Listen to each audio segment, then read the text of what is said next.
थर फाउंडेशन पारां साइंस जी जेका मेलो उहो लॻायो वियो आहे थरकोल ब्लॉक 2 जो जेको न्यू मॉडल जेको आहे न्यू शहरी दर्स उते जेका सही मॉडल जेका से साइंस जी मेलो जेको लॻायो आहे उनमें मुख़्तलिफ़ स्कूलनि जा शागिर्द आहिनि थर फाउंडेशन जी जेके स्कूल आहिनि उन्हनि जा शागिर्द आहिनि उहे जेके से साइंस जी हवाले सां जेके ॼाण ॾेई रहिया आहिनि उन्हनि उस्तादनि सां ॿारनि सां असां ॻाल्हि ॿोल कंदासीं।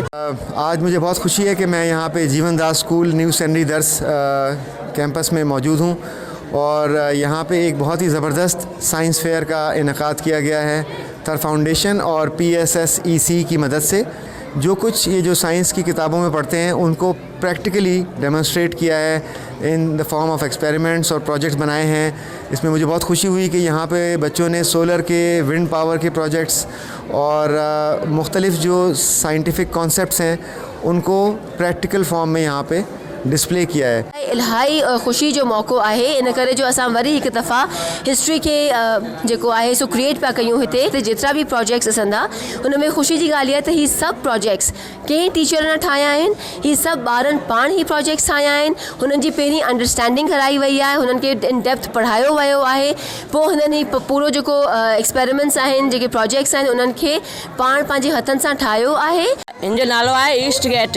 इन जो ही कुदरती वासा थदी ॾींदी आहे। इन जो मतिलबु आहे नेचुरल कूलिंग एंड वेंटिलेशन।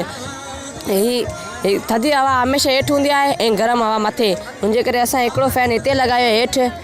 ही थदी हवा खे खणी कमरे अंदरि ॾींदो त कमरो थधो थींदो। ही ज़िलज़िले में किरंदो कोन ऐं ही जे हिन जी चोटी आहे ही तमामु ही ख़ूबसूरती आहे हिन जी ऐं ही वेट आहे ही किरण हिन खे कोन ईंदो। ही जेको डायगोनल ब्रेसिंग आहे हिते धकण त ही सभु डिवाइड थी वेंदो ऐं हिन खे किरण कोन ईंदो। ऐं अंदरि पिलर बीठा आहिनि, ही हिन खे तमामु मज़बूत जले बीठा आहिनि ऐं हिन जो बुनियादु तमामु मज़बूत आहे। रेन वाटर हार्वेस्टिंग जेको बरसाति जो पाणी आहे उनखे असीं गॾु करण जे लाइ असां प्रोजेक्ट ठाहियो आहे ऐं इहे सॼो प्रोजेक्ट आहे ऐं हिन ते बरसाति जो जेको पाणी ईंदो उहो पाणी हिन ते ईंदो, उनखां पोइ वेंदो हिन अंदरि टैंक अंदरि, टैंक खां पोइ वेंदो बनी अंदरि, उनखां पोइ हाउस रूफ जेको छितुनि जो पाणी आहे उहो टैंक में वेंदो जेको असीं पीअण जे लाइ इस्तेमालु करे सघूं था।